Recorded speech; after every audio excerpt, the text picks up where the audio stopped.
ఆత్మీయారాధన సందేశము ద్వారా ఉన్నతమైనటువంటి దేవుని సంగతులను పరిశుద్ధ గ్రంథము నుండి నేర్చుకుంటున్నటువంటి మీ అందరికీ మన ప్రభువును రక్షకుడినైన యేసుక్రీస్తు వారి పేరిట నా హృదయపూర్వకమైన వందనములను తెలియజేయుచున్నాను. ఈ లోకమందు మనుష్యులు వారి వారి ఇష్టాలను నెరవేర్చుకుంటూ ఉంటారు. వారి స్వంత ఇష్టాలు కావచ్చు, అలాగే వారు ప్రేమించుచున్నటువంటి వ్యక్తుల ఇష్టాలు కావచ్చు. వాటిని నెరవేర్చటానికి మనుషులు ఎంతగానో ప్రయాసపడతారు.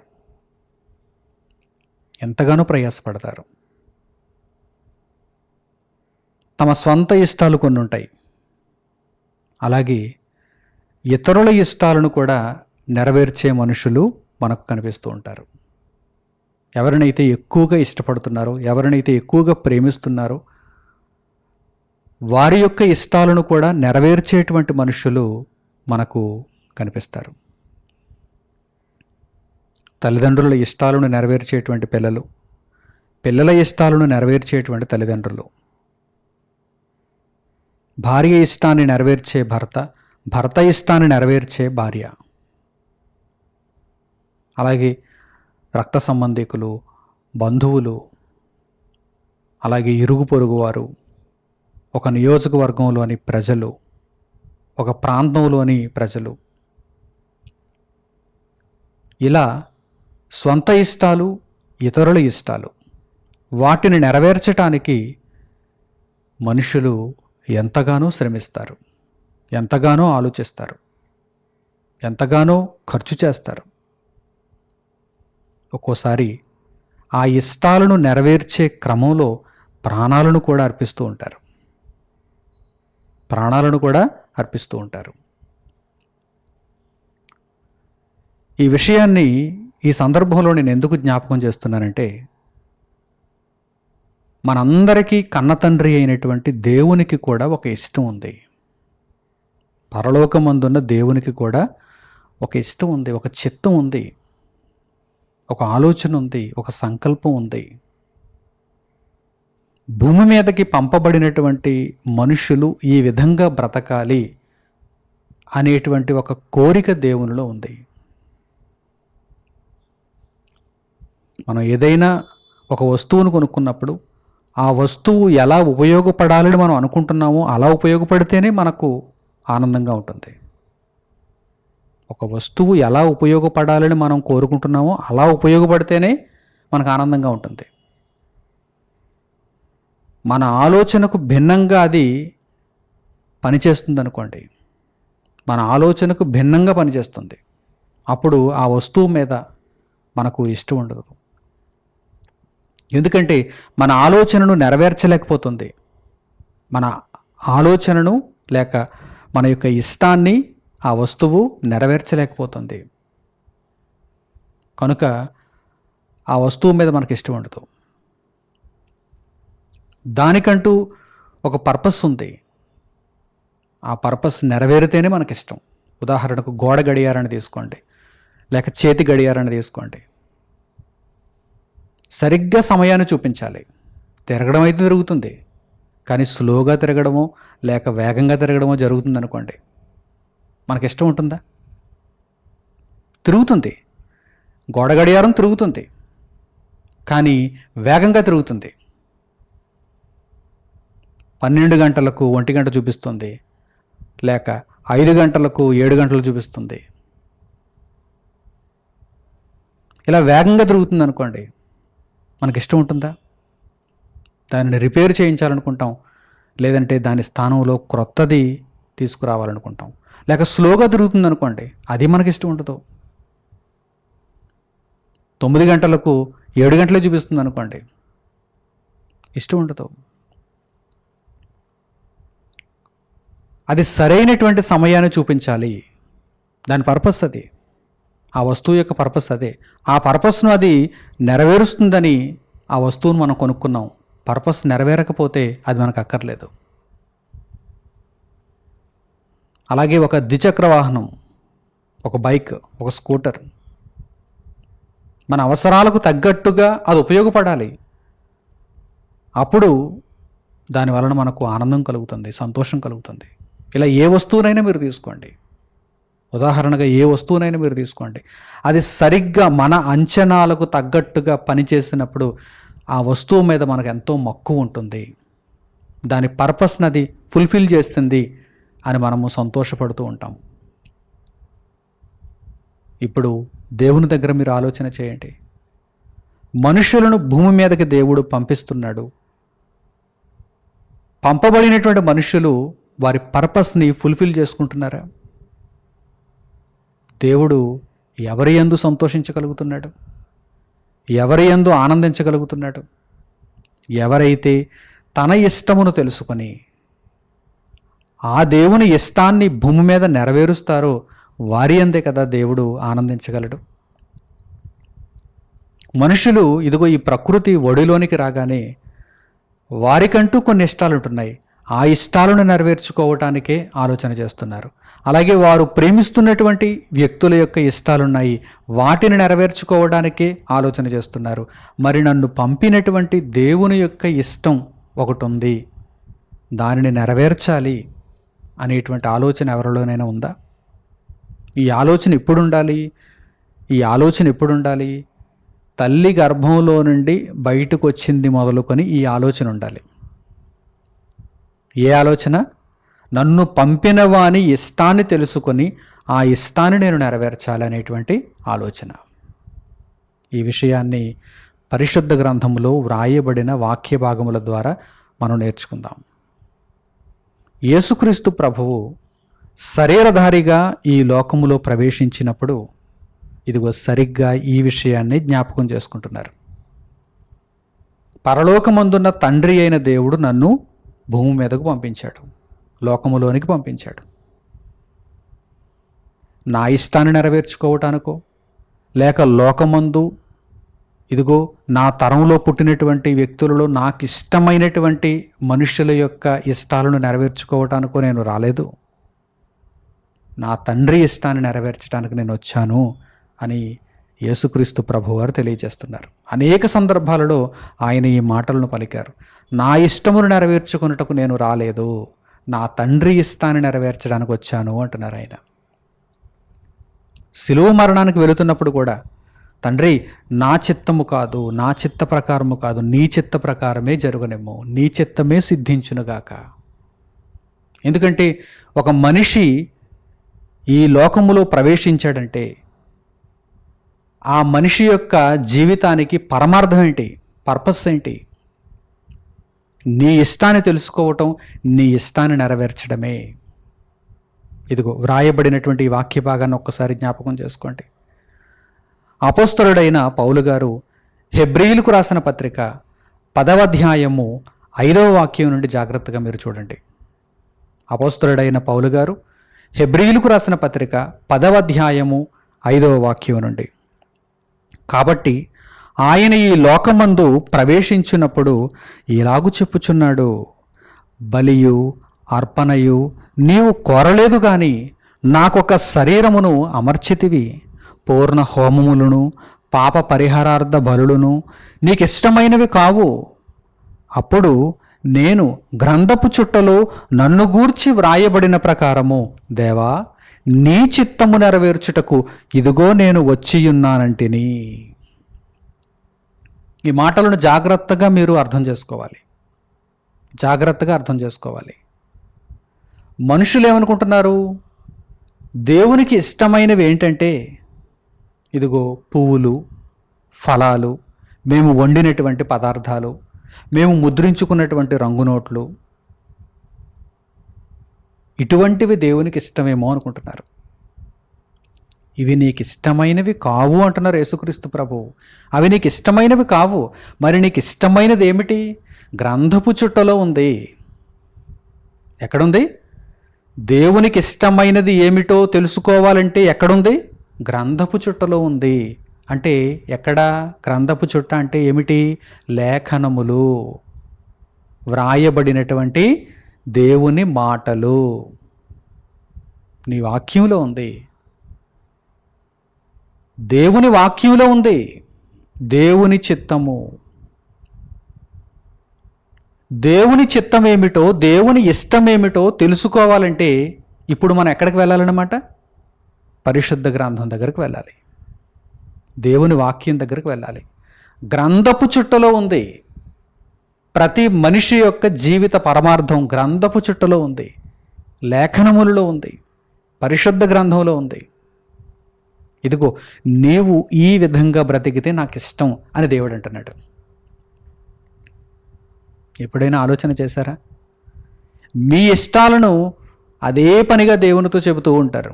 తండ్రి, నాకు ఒక మంచి ఇల్లుంటే ఇష్టం, ఒక పెద్ద కారు ఉంటే ఇష్టం, బంగారం ఇష్టం, వజ్రాలు ఇష్టం, పదవి ఇష్టం, అందచందాలు ఇష్టం, అధికారం ఇష్టం, ఆస్తిపాస్తులు ఇష్టం. ఇలా మీ ఇష్టాలన్నింటినీ మీరు దేవునికి ఏకరువు పెట్టి చెబుతున్నారేమో. ఏనాడైనా తండ్రి నీకిష్టమైనదేంటి? నేనేదో ఊహించేసుకున్నాను, నేనేదో అనుకున్నాను, నేనేదో నిర్ధారించేసుకున్నాను, నీకు ఫలానాది ఇష్టం, నీకు ఫలానాది ఇష్టం, నీకు ఫలానాది ఇష్టం అని చెప్పి నేనేదో అనుకున్నాను. కానీ అసలు నీకు ఇష్టమైనది ఏమిటి అని దేవునిని అడిగితే దేవుడు అంటున్నాడు, ఇదిగో గ్రంథపు చుట్టలో ఉంది, పరిశుద్ధ గ్రంథంలో ఉంది, దేవుని వాక్యములో ఉంది. నాకు ఇష్టమైనది ఏమిటో నీవు దేవుని వాక్యాన్ని చదివితే నీకు అర్థమవుతుంది. నీవెలా ఉండాలని నేను కోరుకుంటున్నానో ఇదిగో గ్రంథాన్ని చదువు, లేఖనాలను చదువు, నా వాక్యాన్ని పరిశీలించు, అప్పుడు నీకు అర్థమవుతుంది అని దేవుడు అంటున్నాడు. అదే విషయాన్ని యేసుక్రీస్తు ప్రభువారు ఇక్కడ తెలియజేశారు. గ్రంథపు చుట్టలో నన్ను గూర్చి వ్రాయబడింది, గ్రంథపు చుట్టలో నన్ను గూర్చి వ్రాయబడిన ప్రకారము దేవా నీ చిత్తము నెరవేర్చుటకు ఇదిగో నేను వచ్చి ఉన్నానంటని. నీ చిత్తము నెరవేర్చుటకు, గ్రంథపు చుట్టలో వ్రాయబడిన ప్రకారము నీ చిత్తము నెరవేర్చుటకు ఇదిగో నేను వచ్చి ఉన్నానంటని. మా పూర్వీకులు చెప్పారు, ఇదిగో దేవునికి పువ్వులంటే ఇష్టం, దేవునికి ఫలాలంటే ఇష్టం, దేవునికి ఫలానా వండిన పదార్థం అంటే ఇష్టం. పూర్వీకులు చెప్పారు. నో, పూర్వీకుల దగ్గర నుండి కాదు, దేవుని వాక్యము నుండి మనం తీసుకోవాలి. ఇన్పుట్ మనం దేవుని వాక్యం నుండి తీసుకోవాలి. స్టాండర్డ్, యథార్థమైనది, సత్యమైనది దేవుని గ్రంథంలో ఉన్నది, దేవుని వాక్యంలో ఉన్నది. నీకిష్టమైనది ఏమిటి? ఇదిగో నీవు నాకు ఒక శరీరమును అమర్చావు, ఈ శరీరము ద్వారా నీ సేవను జరిగించుటయే నీ ఇష్టం. అంతే తప్ప ప్రకృతిలో ఎక్కడో ఏవో ఫలాలు లేక పువ్వులు లేక పదార్థాలు దొరికాయని చెప్పి వాటిని తీసుకుని వచ్చి అపురూపంగా కొన్ని నీకిచ్చి మిగిలినవన్నీ నేను తీసుకుని నీ ఇష్టాన్ని నేను నెరవేర్చేశానులే అని చెప్పుకోవటం అది ధర్మం కాదు, అది సత్యము కాదు. ఇదిగో నీ గ్రంథములో ఉన్నది, నీ ఇష్టమేమిటో నీ గ్రంథములో ఉన్నది. దేవుని చిత్తము అనగానే యేసుక్రీస్తు ప్రభువారు ఏమంటున్నారు? ఇదిగో నీవు నాకు ఒక శరీరమును అమర్చితివి. దేవుని ఇష్టము అనగానే, దేవుని చిత్తము అనగానే శరీరం దగ్గరకు తీసుకుని వస్తున్నారు. అంటే మనకు దేవుడు ఇచ్చినటువంటి ఈ శరీరము దేవునికి పవిత్రమైనదిగా కావాలి, పరిశుద్ధమైనదిగా కావాలి, నిర్దోషమైనదిగా కావాలి. ఈ శరీరము ద్వారా దేవునికి భూమి మీద సేవ జరగాలి, దేవుని మాటలు మాట్లాడాలి, దేవునిని కీర్తించే వారముగా ఉండాలి, దేవుని సేవలో మనము ముందుకు కొనసాగుతున్న వారముగా ఉండాలి. దేవుడిచ్చినటువంటి ఈ దేహము ద్వారా దేవుని సేవను జరిగించి దేవుని చిత్తమును మనము పూర్తి చేయాలి. అదే దేవుని ఇష్టం, అదే దేవుని ఇష్టం. ఈ దేవుని ఇష్టాన్ని ఎవ్వరూ పట్టించుకోవటం లేదు. వారి ఇష్టాలను ఆలోచన చేస్తున్నారు, వారి ఇష్టాలు తీర్చుకోవడం కోసం దేవుణ్ణి మరలా సహాయం అడుగుతున్నారు. అలాగే ఇతరుల ఇష్టాలను తీర్చడానికి, కొడుకు ఇష్టం తీర్చడానికి, కుమార్తె ఇష్టం తీర్చడానికి, తల్లిదండ్రుల ఇష్టం తీర్చడానికి, బంధువుల ఇష్టాలు తీర్చడానికి, ఇతరుల ఇష్టాలు వారికి ఇదిగో ఈ పని చేసి పెడితే వారు సంతోషిస్తారు. వారి ఇష్టాలు నెరవేర్చడానికి మనుషులు ఆలోచన చేస్తున్నారు, వారి జీవితకాలం అంతా ధారపోస్తున్నారు. నీ దేవుని ఇష్టాన్ని ఏనాడైనా నీవు పట్టించుకున్నావా? చనిపోయిన తర్వాత దేహాన్ని విడిచిపెట్టి ఆత్మ ఎక్కడికి వెళ్ళాలి?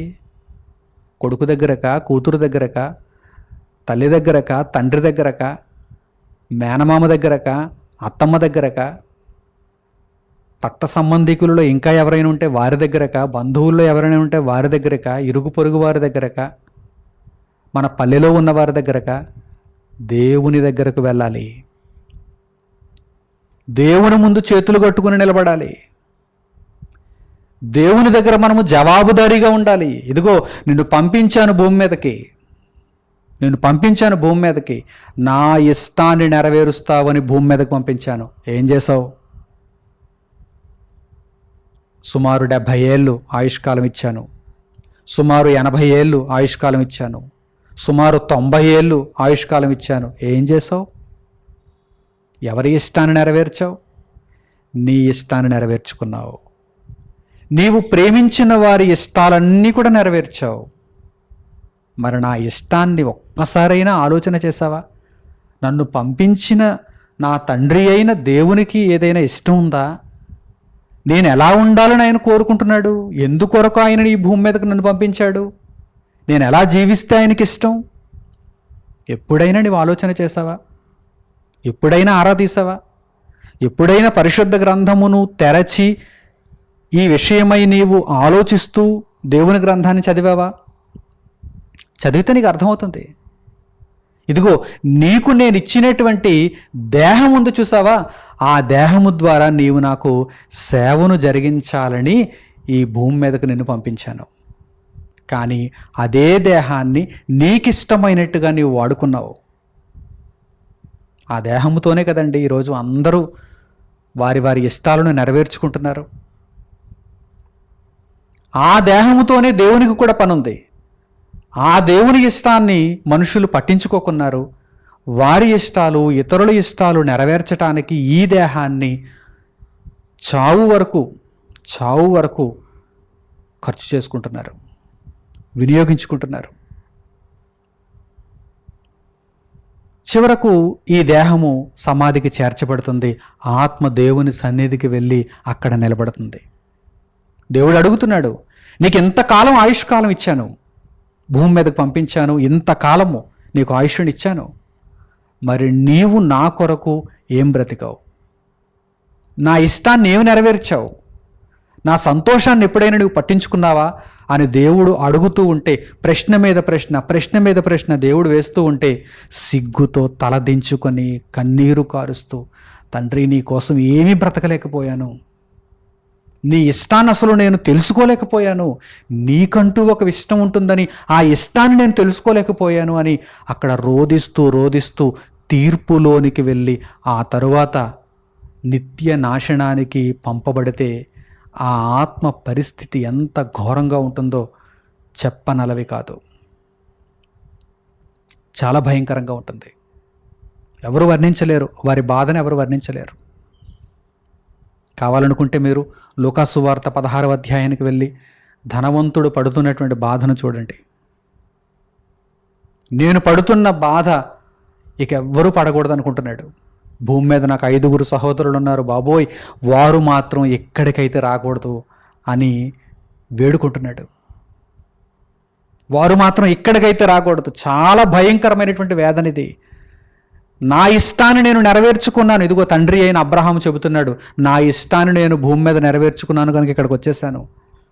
చాలామంది అలాగే భూమి మీద వారి వారి ఇష్టాలను నెరవేర్చుకుంటున్నారు, ఇంకా బ్రతికే ఉన్నారు గనక, వారు మార్పు నొందడానికి అవకాశం ఉన్నది గనక వారు మారితే బావున్ను అని నరకములో వేదన అనుభవిస్తున్నటువంటి ఆ ధనవంతుడు ఆశపడుతున్నాడు, తహతహలాడుతున్నాడు, రోదిస్తున్నాడు. ఎంత మాత్రము ఏ ఒక్కరు పగవారు కూడా, నా శత్రువులు కూడా ఇక్కడికి రాకూడదు. ఎందుకంటే ఇది చాలా భయంకరమైన వేదన, చాలా భయంకరమైన వేదన. ఈ వేదనను ఏ ఒక్కరూ కూడా అనుభవించకూడదు అని కోరుకుంటున్నాడండి. మీరు ఆలోచన చేస్తున్నారా? మరి మనుషులు ఎంత ధైర్యంగా వారి వారి ఇష్టాలను నెరవేర్చుకుంటున్నారో చూడండి. ఈ జ్ఞానము మనుషులలో లేకనే కదా. ఏమిటి మనిషిలో ఉన్న ధైర్యం? ఎవడు చెప్పాడు? ఎవడు మనిషి మతిని పోగొట్టేశాడు? మతి చెడిన వారుగా తిరుగుతున్నారు ఈరోజు మనుషులు. ఏమిటా ధైర్యం? ఏమిటా ధైర్యం? ఎంత ధైర్యంగా బ్రతుకుతున్నారండి మనుషులు. నిజంగా నాకైతే ఈ మనుషులను చూస్తున్నప్పుడు భయం వేస్తుంది. ఏంటి ఇంత ధైర్యంగా బ్రతుకుతున్నారేంటి? వీరికి తెలియక కదా, దేవుని వాక్యం తెలియక కదా. నిజంగా దేవుని వాక్యం వీరికి అర్థమైతే, దేవుని యొక్క జ్ఞానం వీరికి అర్థమైతే నిద్ర పట్టదు.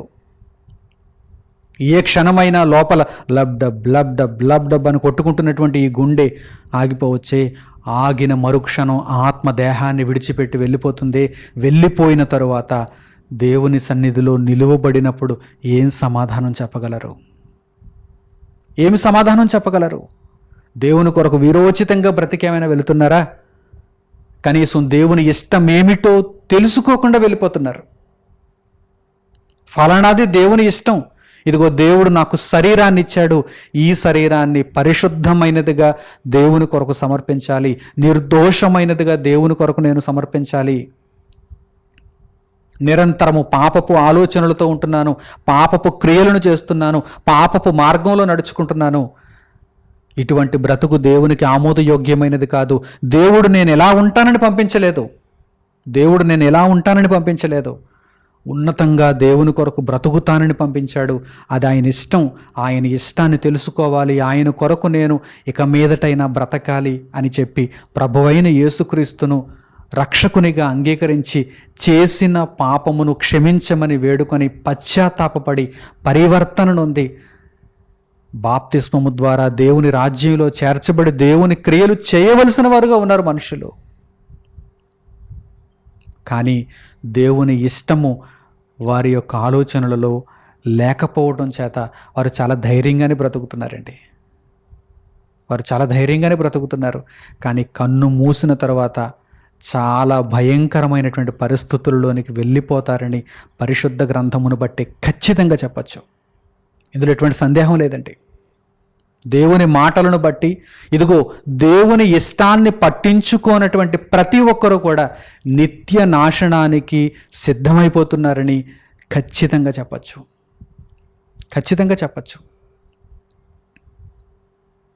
నా ప్రియులైనటువంటి సహోదరులారా, మీరు కూడా ఒకవేళ ఆ చెడ్డ ధైర్యంతో బ్రతుకుతున్నారా? అపవాది మీ మతి చెడగొట్టి ఇదిగో లోకాన్ని అనుసరిస్తూ నీవు బ్రతుకు అని నిన్ను ప్రేరేపిస్తున్నాడేమో. దేవుని వాక్యాన్ని నీవు విననివ్వకుండా, దేవుని కొరకు నిన్ను బ్రతకనివ్వకుండా, లోకపు ఆకర్షణ చేత నిన్ను బంధించి చీకటి మార్గంలోనికి నేను తీసుకుని వెళ్ళిపోతున్నాడేమో. జాగ్రత్త పడు. నీ జీవితం మీద సాతానుకు అధికారాన్ని నీవు ఇచ్చావా, నీవు నాశనానికి వెళ్ళిపోయావని అర్థం. నీ జీవితం మీద సాతానుకు నీవు అధికారాన్ని ఇవ్వకూడదు. నీ జీవితం మీద దేవుడు అధికారిగా ఉండాలి. దేవుని కొరకు బ్రతకడం అంటే అదేమైనా నామోషి అనుకుంటున్నారా? ఏమంటే దేవుని కొరకు ఈ భూమి మీద మనం బ్రతకడం అంటే అదేమైనా చులకని బ్రతకు అనుకుంటున్నారా? దేవుని దృష్టికి అది ఉన్నతమైనటువంటి బ్రతుకు. 1,000,000 మందిలో మీరొక్కరుగా కనిపిస్తారు దేవునికి. 1,000,000 మందిలో మీరొక్కరే దేవుని కొరకు బ్రతుకుతున్నారు. ఎందుకంటే కోటాను కోట్లుగా నిత్య నాశనానికి ఆ విశాలమైనటువంటి మార్గంలో పోతున్నారు. ఈ ఇరుకైనటువంటి మార్గంలో మనం వెళ్ళాలి.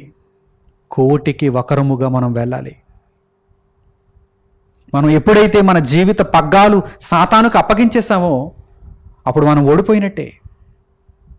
మనము వాడికి బానిసలు అయిపోయినట్టే. మనము నిత్యనాశనానికి పోతున్నట్టే. అటువంటి పరిస్థితిని మనం రానివ్వకూడదు. ఇదిగో నా జీవితము దేవుని ఇష్టాన్ని నెరవేర్చేదిగా ఉండాలని ఒక దృఢమైనటువంటి నిర్ణయాన్ని మనం తీసుకోవాలి. మాటికి ఇలా చెప్పించుకోకూడదు. దృఢమైనటువంటి నిర్ణయం మనలో వచ్చేయాలి.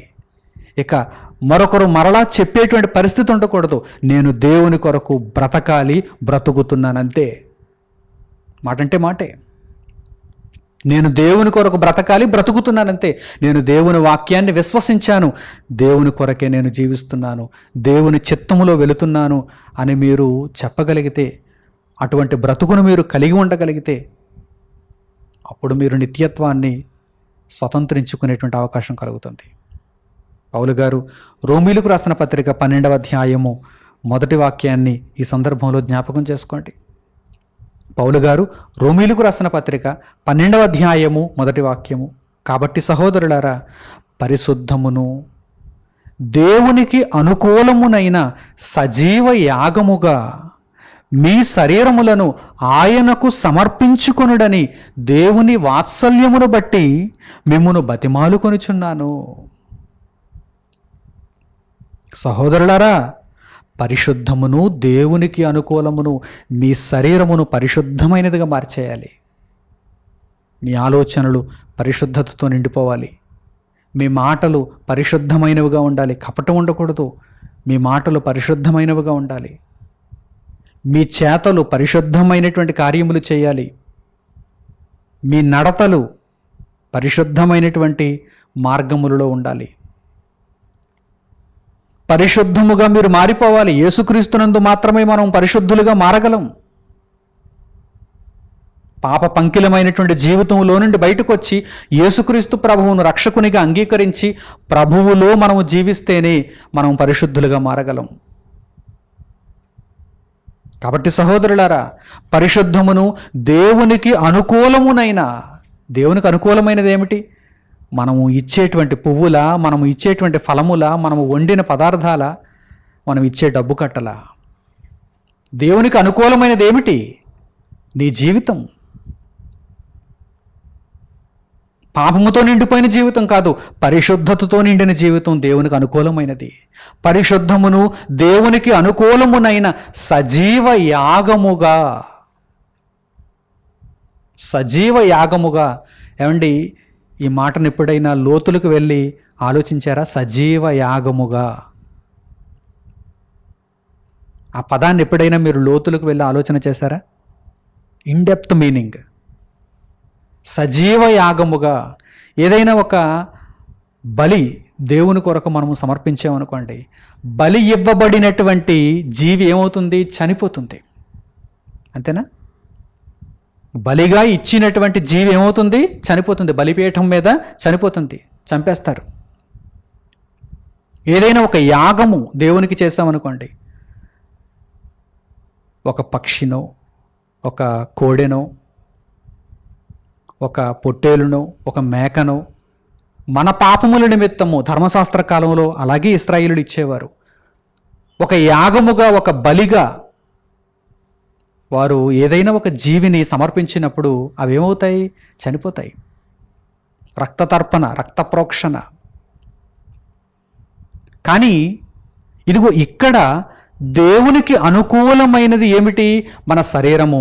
ఈ శరీరమును చంపేసి దేవునికి ఇవ్వడం కాదు, ఒక శవముగా దేవునికి ఇచ్చేయడం కాదు. మనము బ్రతికి ఉండి, మనము జీవిస్తూ సజీవ యాగముగా దేవునికి కనిపించాలి. అంటే అనుదినము దేవుని కొరకు మృతి చెందుతున్న వారముగా మనము దేవునికి కనిపించాలి. బ్రతికే ఉంటాం, కానీ దేవుని కొరకు బాధలు అనుభవిస్తూ ముందుకు వెళతాం. బ్రతికే ఉంటాం, దేవుని చిత్తమును నెరవేర్చుటకు మనము శ్రమను అనుభవిస్తూ ముందుకు వెళుతూ ఉంటాం. సజీవ యాగముగా. మీకు అర్థమవుతుందా? అందుకే పౌలు గారు అంటారు, మా బాహ్య పురుషుడు కృషించుచున్నాను. ఎందుకు కృషిస్తుంది? బాహ్య పురుషుడు ఎందుకు కృషించుచున్నాడు? టిప్టాప్గా లేడు, మంచి మేకప్తో లేడు. బాహ్య పురుషుడు కృషిస్తున్నాడు. ఆంతర్య పురుషుడు మాత్రం టిప్టాప్గా ఉన్నాడు. ఆంతర్య పురుషుడు నూతన పరచబడుచున్నాడు. దినదినము ఆంతర్య పురుషుడు నూతన పరచబడుచున్నాడు. కానీ మా బాహ్య పురుషుడైతే, అంటే కనిపిస్తున్నటువంటి ఈ శరీరం అయితే సజీవ యాగముగా దేవుని కొరకు సమర్పింపబడుచున్నది గనుక కృషించుచున్నాడు. మీకు అర్థమవుతుందా? కొంతమంది చాలా కాలం తర్వాత నన్ను చూచి, సార్ అదేంటండి అలా చిక్కిపోయారు, అదేంటండి అలా పాడైపోయారు అని అడుగుతూ ఉంటారు. ఆంతర్య పురుషుని వారు చూడలేకపోతున్నారు కదా. వారు నిజంగా ఆంతర్య పురుషుని చూడగలిగితే, అదేంటి సార్ రోజు రోజుకి మీలో యవ్వనం పెరిగిపోతుంది, అదేంటి సార్ నిత్య నూతనంగా మారిపోతున్నారు, నిత్య యవ్వనంగా మీరు కనిపిస్తున్నారు, ఏం వాడుతున్నారు సార్ అని అడుగుతారేమో. దేవుని వాక్యమును వాడుతున్నానని అప్పుడు చెబుతాను. కానీ ఆంతర్య పురుషుడు వారికి కనిపించడు కదా. బాహ్య పురుషుడు మాత్రమే వారికి కనిపిస్తాడు. బాహ్య పురుషుడు మాత్రం ఎవరైనా చూస్తారు. కనుక చూడగానే చిక్కిపోయారు సార్, పాడైపోయారు సార్, కృషిస్తున్నాడు. మరి బాహ్య పురుషుడు ఏమవుతున్నాడు? కృషిస్తున్నాడు. ఆంతర్య పురుషుడు నూతన పరచబడుచున్నాడు, దినదినము నూతన పరచబడుచున్నాడు. ఎందుకు కృషిస్తున్నాడు? సజీవ యాగముగా. మేకను బలిస్తే ఒకరోజే చచ్చిపోయింది, కోడెదూడను బలిస్తే ఒకరోజే చచ్చిపోయింది, పక్షిని బలిస్తే ఒకరోజే చచ్చిపోయింది. కానీ మనము దినదినము వధింపబడిన మాదిరిగా ఉండాలి. ప్రతి దినము సిలువనెత్తుకోవాలి. సిలువనెత్తుకోవడం అంటే అర్థం ఏంటి? ప్రతిదినము సిలువనెత్తుకోవడం అంటే అర్థం ఏంటి? ప్రతిదినము దేవుని ఇష్టాన్ని నెరవేర్చడానికి నీవు శ్రమను అనుభవించాలి. ఏమంటే ఊరకనే ఇష్టాలు నెరవేరిపోతాయా? మనుషుల ఇష్టాలు ఊరకనే నెరవేరిపోతున్నాయా? వారి సొంత ఇష్టాలైనా ఇతరుల ఇష్టాలైనా ఊరకనే నెరవేరిపోతున్నాయా? పని చేస్తేనే కదా, ఖర్చు చేస్తేనే కదా, కష్టపడితేనే కదా. మరి దేవుని ఇష్టం కూడా అంతే. ఊరకనే ఒకచోట కూర్చుని దర్జాగా కాలు మీద కాలు వేసుకుని కాలు రగరేసి దేవుని పని జరిగిపోవాలంటే జరిగిపోతుందా? అర్పణ చెందాలి, ఖర్చు చెయ్యాలి. సజీవ యాగముగా. బ్రతికే ఉన్నాం కానీ యాగమైపోతున్నాం, బ్రతికే ఉన్నాం కానీ యాగమైపోతున్నాం. ఇన్డెప్త్ మీనింగ్ ఇది. చదువుకుంటూ వేగంగా వెళ్ళిపోతే మనకు అర్థం కాదు. దేవునికి అనుకూలమైనది ఏంటి? నీవు బ్రతికే ఉండాలి, దేవుని కొరకు చచ్చిపోవాలి. మీకు అర్థమవుతుందా? ఎవరికంటే అర్థమైంది దేవుని వాక్యం? ఎవరిలోనండి ప్రతిఫలిస్తోంది దేవుని జ్ఞానం? ఏదో మొక్కుబడిగా దేవుని వాక్యాన్ని చదివేసుకుంటున్నారు, ప్రసంగాలు చేసేసుకుంటున్నారు, ఆమేన్ అంటున్నారు, ఇంటికి వెళ్ళిపోతున్నారు. అర్థం కావటం లేదు ఎవరికి దేవుని వాక్యం. లోతులకు వెళ్ళటం లేదు ఎవరికి దేవుని వాక్యం. అసలు సిసలైనటువంటి మందు పడటం లేదు రోగికి. అందుకే రోగులుగానే మిగిలిపోతున్నారు. పౌలు గారు కూడా అదే బాధపడుతున్నారు. మీలో అనేక మంది రోగులుగా మిగిలిపోతున్నారు. ఎందుకు రోగులుగా మిగిలిపోతున్నారు? ఈరోజు ప్రపంచవ్యాప్తంగా సంఘాలన్నీ రోగగ్రస్తులతో నిండిపోతున్నాయి. రోగగ్రస్తులంటే ఏదో కిడ్నీ వ్యాధో, లేకపోతే గుండె జబ్బో, లేకపోతే షుగర్ వ్యాధో, ఈ జబ్బుల గురించి నేను మాట్లాడటం లేదు. ఆత్మకు పట్టిన జబ్బు. పైకి బాగానే ఉంటున్నారు, పౌడర్ కొట్టి బాహ్య పురుషుని బాగా చూపిస్తున్నారు, బాగా అలంకరిస్తున్నారు. కానీ ఆంతర్య పురుషుడు ఏమవుతున్నాడు? బక్క చిక్కిపోతున్నాడు, మరణానికి చేరువవుతున్నాడు, నిత్య నాశనానికి వెళ్ళిపోతున్నాడు. వారికి అర్థం కావటం లేదు పరిస్థితి. దేవుని ఇష్టాన్ని పట్టించుకోకపోతే నిత్య నాశనము తప్పదు.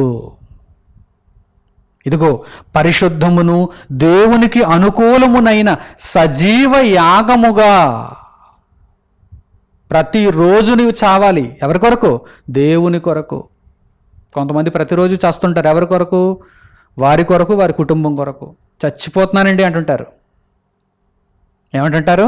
చచ్చిపోతున్నానండి, ఈ పిల్లను చూడలేక చచ్చిపోతున్నానండి, ఈ పిల్లాడిని చూడలేక చచ్చిపోతున్నానండి, వీరికి సేవ చేయలేక చచ్చిపోతున్నానండి అంటారా?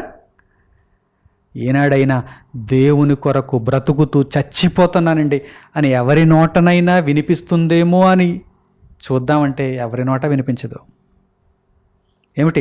దేవుని కొరకు బ్రతుకుతూ చచ్చిపోయేవారు ఉన్నారా? ఉండాలి. ఆ పర్పస్ మీద వచ్చారు మనుషులందరూ. పర్పస్ అది. ఏ పర్పస్ మీద వచ్చారు? దేవుని కొరకు బ్రతుకుతూ చచ్చిపోతున్నానండి, దేవుని కొరకు బ్రతుకుతున్నానండి, చచ్చిపోతున్నానండి. మేము దినదినము చనిపోవచ్చున్నాము అంటున్నారు పౌలు గారు.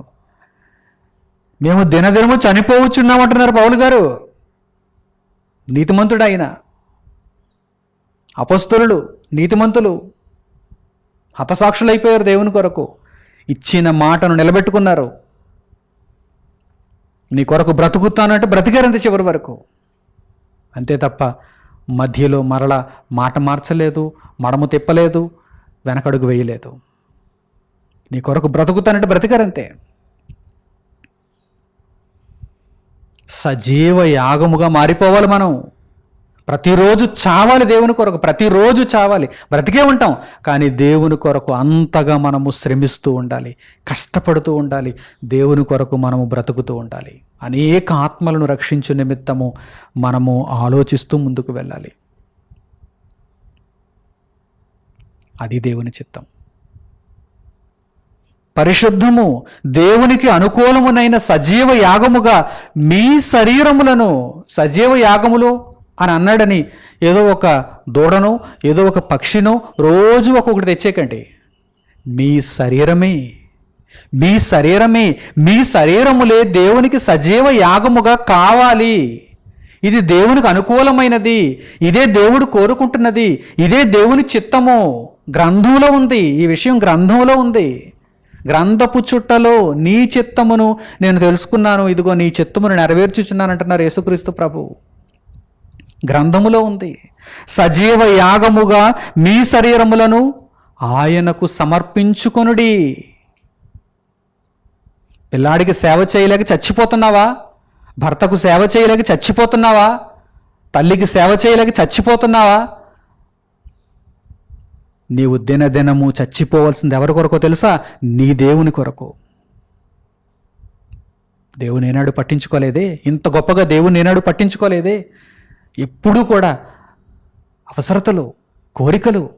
దేవుని దగ్గరికి వెళ్ళామంటే ఆవురావురమంటూ వెళ్తున్నారు. ఎందుకంటే బోలెడు కోరికలు ఉన్నాయి, గొంతెమ్మ కోరికలు. దేవుడు మనకి బ్రతుకునివ్వడమే గొప్ప విషయం. ఈరోజు ఇలా సజీవులనుగా మనలందరినీ ఆయన కాపాడడమే గొప్ప విషయం. అందును బట్టి ఆయనకు కృతజ్ఞతాస్తుతులు. ఇంకా ఏమివ్వాలి? ఆయన కష్టాలలో ఉంటే ఆదుకుంటాడు. ఆయన కష్టాలలో ఉంటే తప్పకుండా ఆదుకుంటాడు. ఆయన కొరకు బ్రతికే వారిని ఆయన ఆకలితో ఉంచడు, దిగంబరులనుగా ఉంచడు, రోగగ్రస్తులుగా ఉంచడు. ఆయన కొరకు ఆలోచిస్తున్న వారంటే ఆయన మనసులో ఎక్కడుంటారో తెలుసా? టాప్ ప్లేస్లో ఉంటారు. ఆయన కొరకు బ్రతుకుతున్నవారంటే, ఇదిగో ఆయన చిత్తాన్ని పట్టించుకుంటున్నవారంటే ఆయన దృష్టిలో వారు ఎలా ఉంటారో తెలుసా? Top place. మీరు అడగక్కర్లేదు, ఫలానా అవసరత ఉంది అని మీరు అడగక్కర్లేదు. ఆయన తీర్చేస్తాడు. శరీర సంబంధమైన తండ్రే రొట్టెనడిగితే రాయినివ్వడు, చేపనడిగితే పామునివ్వడు. మరి మీ పరలోకపు తండ్రి మీరు అడగక ముందే అడుగు వాటన్నిటికంటే ఎంతో ఉన్నతమైనటువంటి వాటిని మీకు అనుగ్రహిస్తాడు. నమ్మితే ఆయన కొరకు బ్రతకండి, నమ్మితే ఆయన కొరకు బ్రతకండి. లేదు, మాకు నమ్మకం లేదు అంటే నిత్య నాశనానికి సిద్ధమవ్వండి. ఏదో ఒకటి ఎంచుకోవాలి, ఏదో ఒకటి ఎంచుకోవాలి. ఇదిగో పరిశుద్ధమును దేవునికి అనుకూలమునైన సజీవ యాగముగా మీ శరీరములను ఆయనకు సమర్పించుకొనుడని దేవుని వాత్సల్యమును బట్టి. ఇది ఎవరి కోరిక? ఇది పౌలు గారి కోరిక, లేక మణికుమారుగా నా కోరిక? మీరు ఎలా బ్రతకాలనేది నా కోరిక, మీరు ఎలా బ్రతకాలనేది లేక ఇంకా ఎవరైనా దైవజనుడి కోరిక? దేవుని కోరిక అండి ఇది. నా తండ్రి, మీ తండ్రి, కన్న తండ్రి అయినటువంటి దేవుని కోరిక ఇది. దేవుని వాత్సల్యం ఇది, దేవుని ప్రేమ ఇది, దేవుని కోరిక ఇది, దేవుని ఇష్టం ఇది. ఇదిగో ఈ విధంగా మీరు బ్రతికితే నాకు ఇష్టం అంటున్నాడు దేవుడు. పట్టించుకోకపోతే ఎలా? తెలుసుకోకపోతే ఎలా? ఆ విధంగా మనం ప్రవర్తించకపోతే ఎలా? ఇవి దేవుని మాటలు. ఒక గవర్నమెంట్ ఆర్డర్కే మీరు గడగడలాడతారు, గవర్నమెంట్ ఆర్డర్కి మీరు గడగడలాడతారు. నోటీస్ అంటించారంటే ఇంటి మీద గడగడలాడిపోతారు. ఇది గాడ్స్ ఆర్డర్, ఇది గాడ్స్ ఆర్డర్, దేవుని శాసనం ఇది. నా ఇష్టం అంటున్నాడు ఆయన. నా ఇష్టాన్ని నెరవేర్చితే ఇదిగో నిత్య జీవం, నా ఇష్టాన్ని పట్టించుకోకపోతే నిత్య నాశనం అంటున్నాడు. దేవుని వాత్సల్యమును బట్టి ఇదిగో మిమ్మును బతిమాలు కొనుచున్నాను. ఆ తర్వాత ఇట్టి సేవ, ఇట్టి సేవ మీకు యుక్తమైనది. ఇది తెలివైనటువంటి సేవ. మీ ఇష్టాలను మీరు నెరవేర్చుకోవడానికి సేవ చేసుకుంటున్నారు. సేవే కదండి అదంతా, సేవే.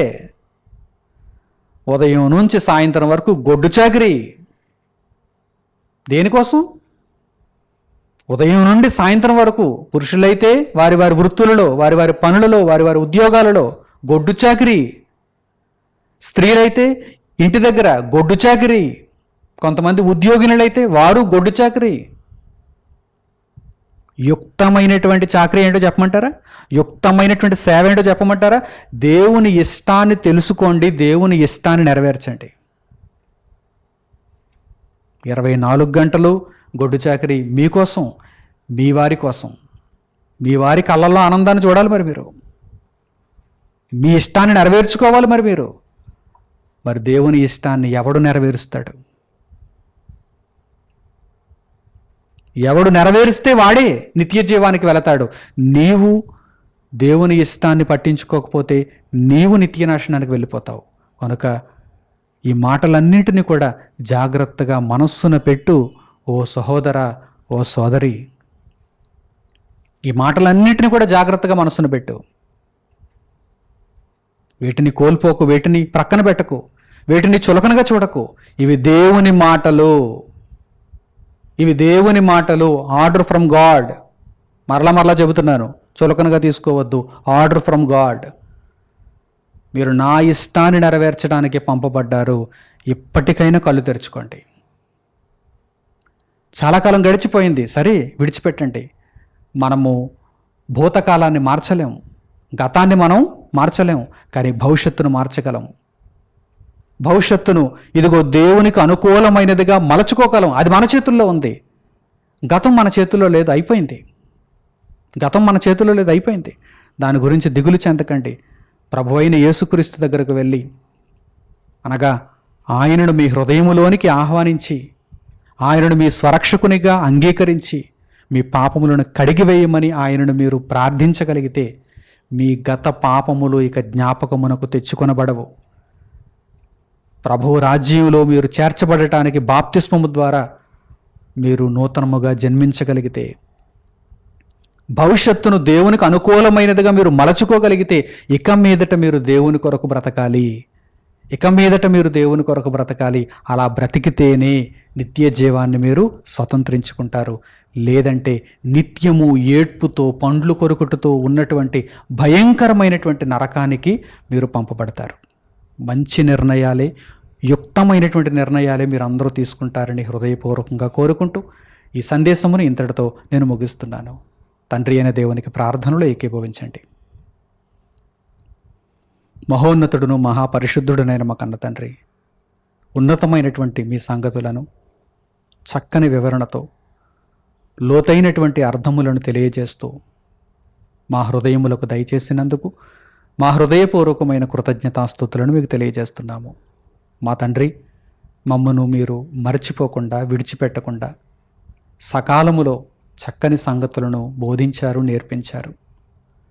మీ దగ్గర నుండి వచ్చినటువంటి శాసనములను అత్యంత విలువైనవిగా మేము స్వీకరిస్తూ, తండ్రి, మా ఇష్టము కాదు, మాకిష్టులైనటువంటి వారి ఇష్టాలు కాదు, మీ ఇష్టాన్ని మేము తెలుసుకొని మీ ఇష్ట ప్రకారము ఇదిగో నాయన మీరు మాకు అమర్చి ఇచ్చినటువంటి ఈ శరీరములను పరిశుద్ధమైనవిగా, నిర్దోషమైనవిగా యేసుక్రీస్తు ప్రభువు ద్వారా సజీవ యాగముగా మీకు సమర్పించుకొనగలుగుటకు మాకు సహాయమును అనుగ్రహించండి. ఇక మీదట మీరిచ్చిన ఆయుష్ కాలం అంతా మీ చిత్తమును నెరవేర్చుట యందు మేము కొనసాగగలగటానికి మాకు సహాయమును దయచేయండి. నాయన, ఇటువంటి నిర్ణయములు తీసుకున్నటువంటి మీ బిడ్డలందరికీ మీ కృపా కనికరములను తోడుగా ఉంచమని మిమ్మల్ని వేడుకుంటూ, దుష్టుడు వారిని ముట్టకుండా వాడి పన్నాగముల నుండి వారిని తప్పించి మీ చిత్తములో, మీ మార్గములో వారిని కొనసాగించమని మిమ్మల్ని వేడుకుంటూ, ఇంత గొప్ప ధన్యతను దినదినము మీ కొరకు మేము చనిపోయే భాగ్యమును అనుగ్రహించినందుకు మిమ్మల్ని స్తుతించుచు, ఘనపరచుచు, మీ సేవలో నిరంతరాయముగా మమ్మను కొనసాగించమని మీ పాదముల దగ్గర సవినయముగా మిమ్మల్ని బ్రతిమిలాడుకుంటూ, మా ప్రార్థన మనవులన్నింటినీ మా ప్రభువును మా రక్షకుడునైన యేసుక్రీస్తు వారి పేరిట మిమ్మల్ని వేడుకొనుచున్నాము తండ్రి. ఆమేన్. అందరికీ వందనములు. సెలవు.